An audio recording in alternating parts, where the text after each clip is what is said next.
Sorry for that. Great pleasure to be, an honor to be on this panel. Actually, I felt yesterday somehow unprepared without having a presentation, so hence I do have one now. And what I'd like to do is, and it will be somehow boring because we basically don't have any conflict on this panel. What I will do is complement what we've been hearing about. So I'll have 3 points. The first is, what does it mean to run your economy without having a central bank, without having a zloty? So that's the part where I will be complementing what Prime Minister Belke was talking about. The second aspect which I would like to highlight is the conflict about the views how the Eurozone should be constructed. That goes very much along the lines what Professor Tsoukalos was talking about. Third point is the conflict, the real conflict in terms of concepts between the Germans and Agnès, the French, or German principles and or Northern European principles, if you like, and the Latin, French, Greek pragmatism. And finally, I don't come to a conclusion because I do think this inherent conflict is around with us for such a long time that we are actually at the beginning of a discussion about that. An interesting one, by the way, because in the coalition treaty of the 2 or 3, 2.5 parties in Germany, the Euro chapter is right at the beginning. And by the way, in the German case, contracts are taken seriously. So they're going to implement it. They did it last time. What was in the Treaty of the Grand Coalition in 2013 has been implemented to more than 80%. This might be more of an opening of window of opportunity than we heard in terms of other proposals made recently. So economists are terrible simplifiers. For economists, the introduction of the common currency was nothing but taking out the nominal exchange rate, nothing else, which means you basically don't have your own monetary policy anymore, so no more Bank of Poland, but you're conducting a Europeanized monetary policy. But what remains is, of course, and in particular here in the case of Greece, you learned about that, what remains is, of course, the real exchange rate. So there are, as a result of the monetary union, the relinquishing of your central bank, functional substitutes. And those are 3. To substitute for the nominal exchange rate, you either have to have flexible prices, relative prices, mainly wages. Secondly, to absorb temporary, not permanent, so it's not about mezzogiorno. Temporary shocks, you would like to see fiscal transfers, which you have in an automatic way in federal states, for example in the US or in Germany. Or thirdly, you would like to see those who are in regions which are underperforming as a result of that running an unsustainable current account deficit, migration. So those are the real substitutes. Not very much beloved, by the way. For example, Germany is still paying about 4% of Western German GDP to Eastern Germany. So Eastern Germany has the largest current account deficit ever, historically continuing to have it. And of course, there are additional implications of a monetary union, which I don't go into. So for economists, it was initially only about substituting monetary policy, largely. Irreversibly fixed nominal exchange rate means common monetary policy. In the 1990s, there was a very inspiring debate, and we should look into that one, which already hinted that a monetary union without a banking union is not very robust and resilient environment. Charles Goodhart in particular insisted on that, Dirk Schoonmaker and others. The notion of banking union, to which Eleni referred, was a no-go, a no-no. Actually, In 2009, Doc and Nicolas Véron and others again came up with the proposal, and it was ferociously criticized, which was a bizarre or an interesting idea, because monetary policy in an area which is largely bank dependent, hence the implementation of monetary policy goes via bank balance sheets, it appears to be evident that you need a common approach to banking issues. I completely share Eleanor's view. When we had the trouble in interbank money markets, because of the separation between supervision and monetary policy, we didn't even know what we did when we extended liquidity. So banking union is seen as an indispensable part of a working monetary union. We focused initially on fiscal policy, budgetary policy, because we thought trouble can only arise in the public sector, where capital flows are driven by private motives. They're always healthy, capital flowing downhill. That's a positive. And so we focused on budgetary policy issues. And meanwhile, we know, of course, a monetary union without a working fiscal policy is liable, prone to run into difficulties. We haven't touched upon other issues, but internal devaluation, of course, means, and that's where, unfortunately, now I wear my German hat, if I may, that's where you're unfortunately confronted with wage setting systems in the Netherlands, in Austria, in Finland, maybe in Poland also, which are responsible. So they end up ultimately with wage contracts which are within the limits of the increase in productivity. The last wage increase in Germany, which is slightly above 3% of our engineering union, IG Metall, is just within the limits of the productivity increase in those industries. So what Martin was hoping for, Martin Wolf, Germany overinflating, won't happen. Not because of the ECB isn't able to push it, but because you have labor unions who actually at firm level account for productivity development. So bad luck if you have to do with a wage setting system which is different from that. There might be other dimensions which we haven't thought about when we entered into the monetary union. Legal. We spoke yesterday about the single supervisory mechanism, so insolvency regimes.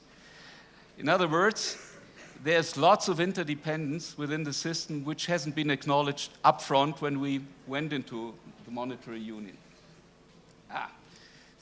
And this is the part I'd like to highlight why banking union, Eleni has referred to this, is so important. In 2008, interbank money markets imploded.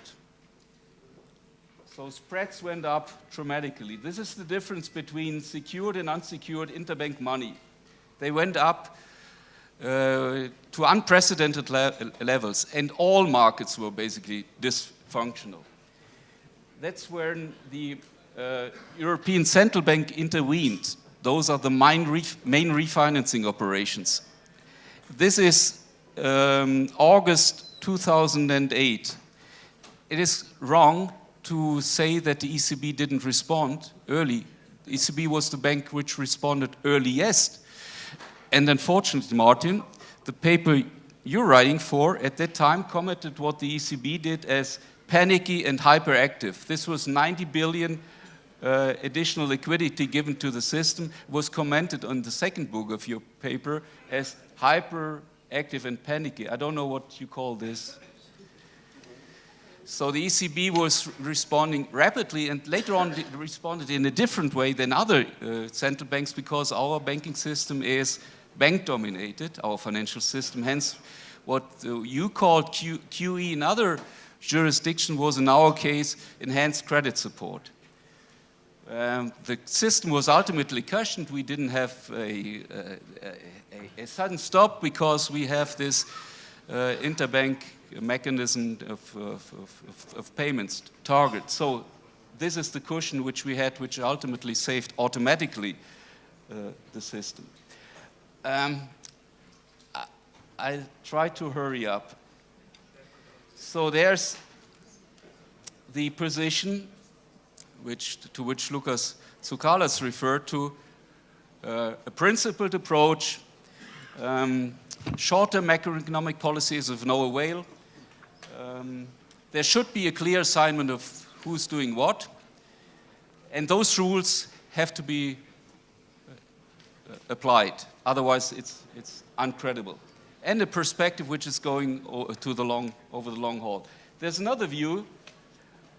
I call it the French view, gouvernement économique, which holds there's a structural interdependence within a system. If you have a common currency, which means externalities, spillovers, there's reason for coordination. Macroeconomic policy can be a useful device. Those are the conflicting views which somebody has to bring together in reforming, redesigning European institutions. So this is no issue, mésentente cordiale, if we are under fair weather and fine weather conditions, trade moderation.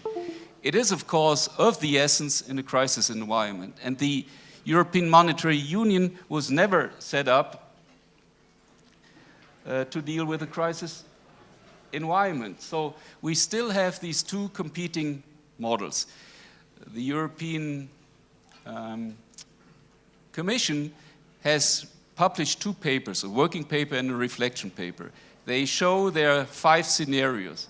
And I'll focus on just 2. Back to Maastricht, that's what you would hear very often in the north of Europe. So there are many Germanys.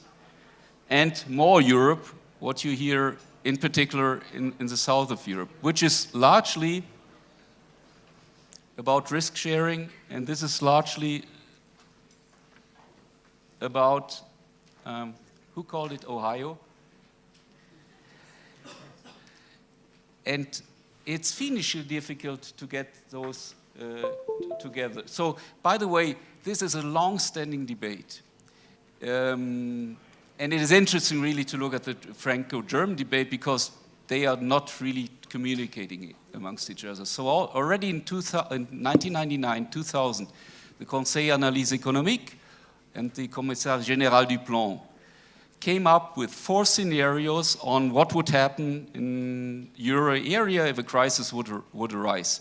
One was, we will stick with Maastricht. The second was, we will have a rule-based, procedurally controlled Europe. And the third was European federalism. And all were seen as no-goes, no-starters. So let me conclude very rapidly. I know I shouldn't have used slide because I'm probably overrunning time. So, still in time? Yes? Yes. I haven't seen it. Sorry. So we're up now. 1 minute. There are minimal functional prerequisites for working monetary union. We economists pretend to know which they are. And they basically come with two perspectives. More centralization, more Europe, or a credible no bailout option. Halfway houses, what we currently have, are highly vulnerable in any crisis environment. If you look at the propositions we are now currently discussing, maybe the most interesting one is what is currently discussed and put to vote to the members of the Social Democratic Party, so the coalition treaty. There's a window of opportunity, but given my age, I've becoming sober and rather, sober. We probably need a real other crisis. Crises are not necessary, are necessary but not sufficient for getting ahead in Europe. I don't think it suffices to have brilliant ideas. Let me stop here.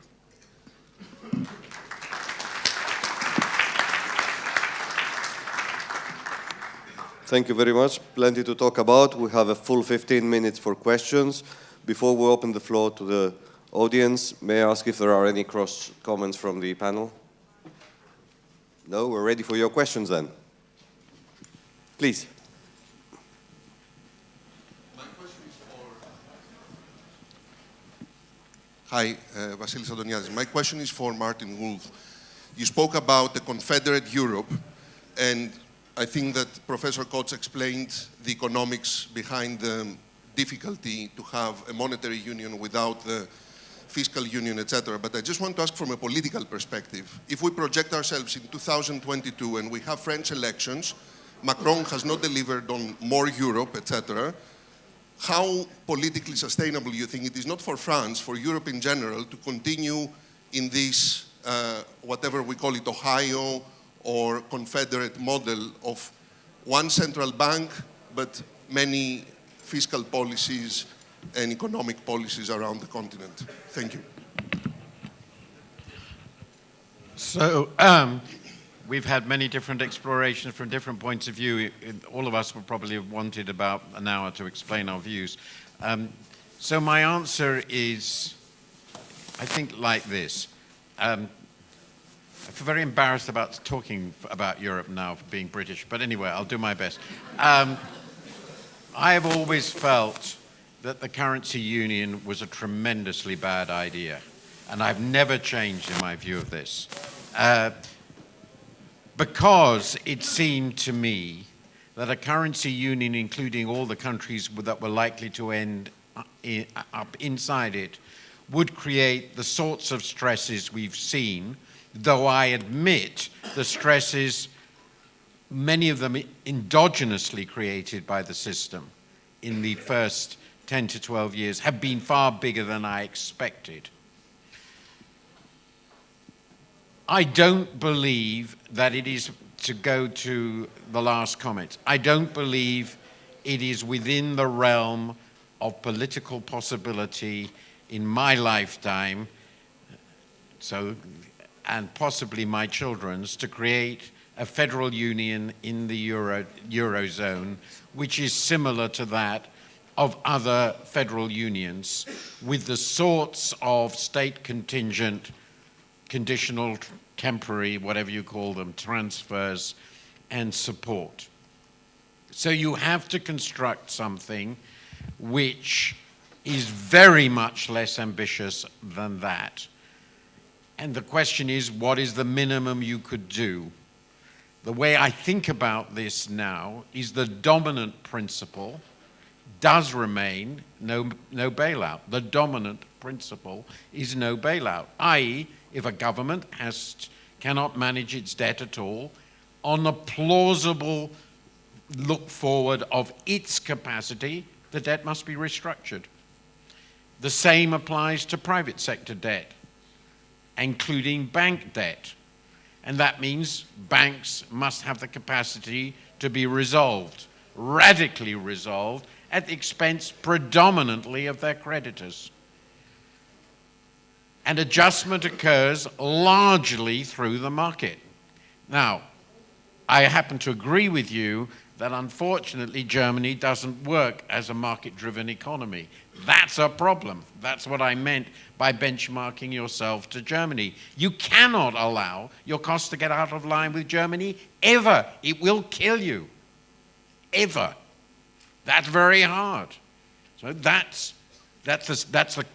the contingent aspect of this. It's not a logical feature of the currency union. It's a contingent factor that the core country is a country with very specific and very remarkable structural characteristics, which I don't have time to go into, but must be completely obvious to you.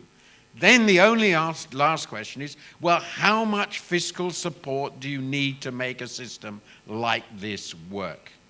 My own view is not that much. In terms of the adjustment, in terms of the risk sharing, the most important thing is to have just enough backstop, and it can be done, I think, in a number of different ways, even through the ESM, to make the resolution of the banks possible. That seems to me the most important thing. If you move a lot of the other risk-bearing into other parts of the system, what you call a capital markets union with equity-type contracts dominant, a lot of the risk-sharing is automatic. People just lose money in the process. And the final question you have, and I've discussed that, in this context, is how do you manage normal macroeconomic policy?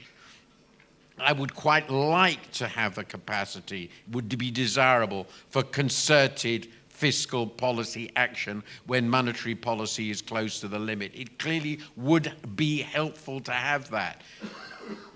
And I think it would be perfectly feasible if it were done collectively. But it doesn't seem to me at all likely that Germany will tolerate that. So again, the limits upon this are very radical. In the end, my view is that the currency union will work ultimately and will operate ultimately on German lines, or it won't operate. But I might be wrong. But I can't see the Germans accepting most of the current French proposals. And if they do accept them, they won't allow them to work. Timothy Garton-Ash. Timothy Garton-Ash, Oxford University. I have a historian's question to Martin Wolf and a pundit's question to Marek Belka. To Martin, in your list of the 4 key causes of the second Eurozone crisis, you did not explicitly mention Germany. To what extent do you think the policies of the Merkel-Schäuble Free Democrat Coalition government, 2009 to 13, were specifically responsible for the second Eurozone crisis and establishing a narrative which, by the way, still prevails to this day? To Marek Belka, I'm not going to ask you the old chestnut, when will Poland join the monetary union? A friend of mine says he's been going to Poland for 10 years, and every time he goes, the answer is in 5 years' time. But I think a more interesting question is, what, in your view, would be the key conditions under which Poland should join the monetary union? Will you start?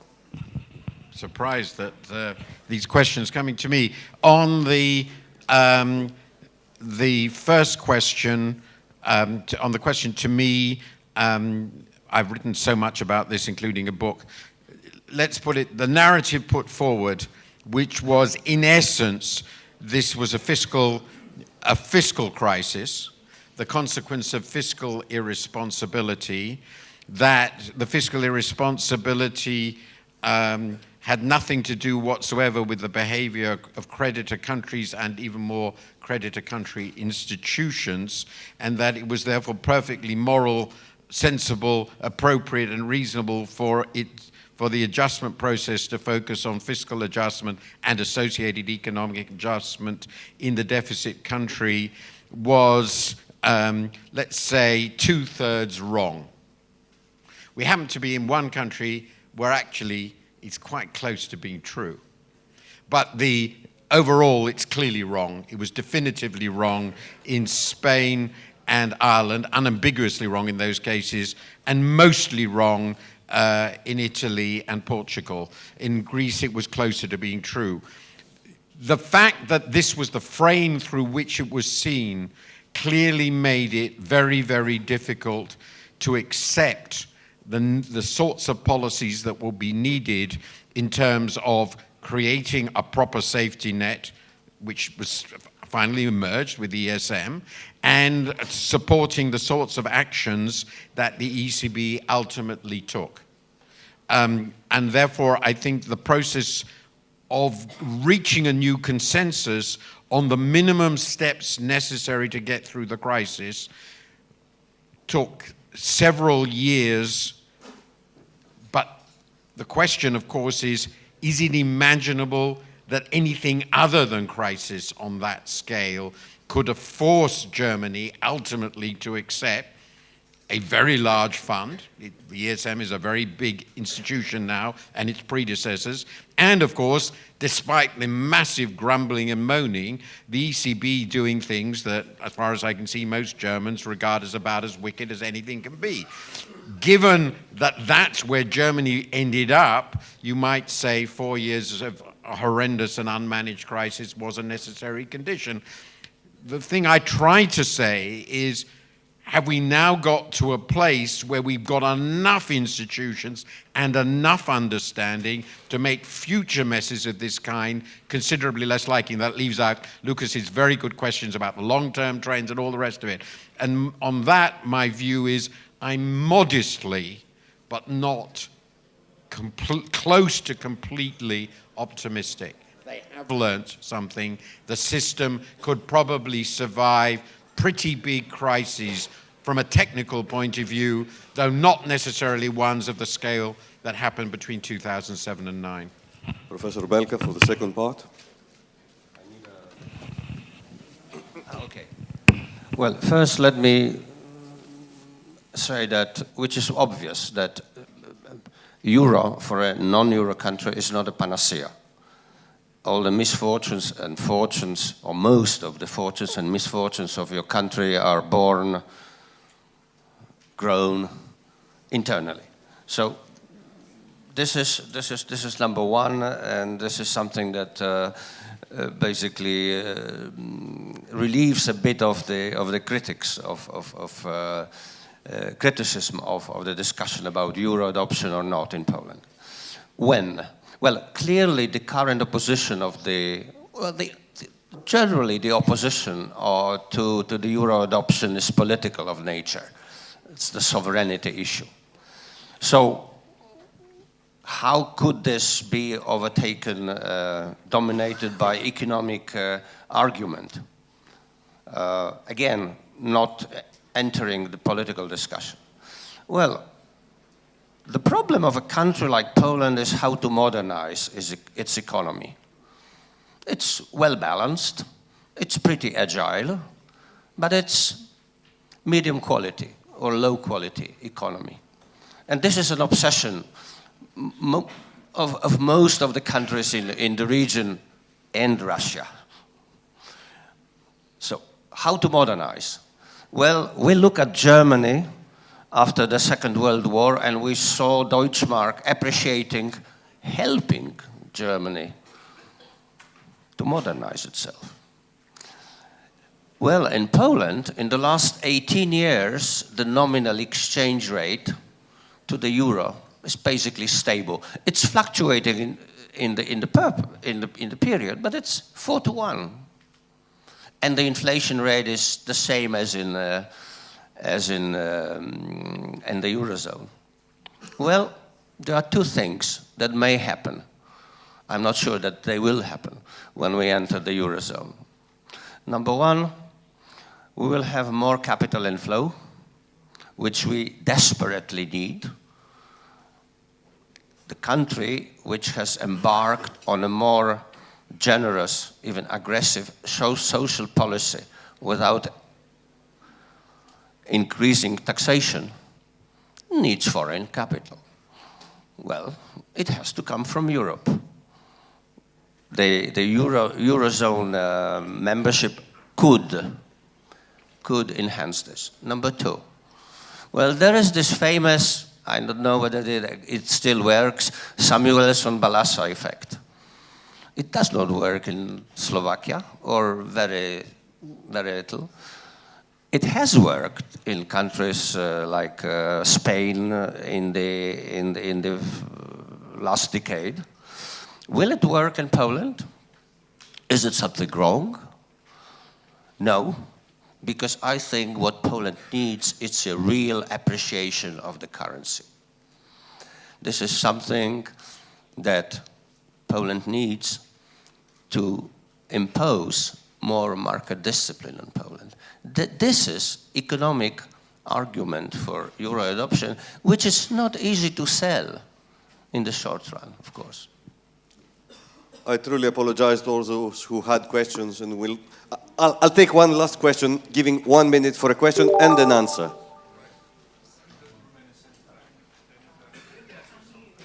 We can't hear.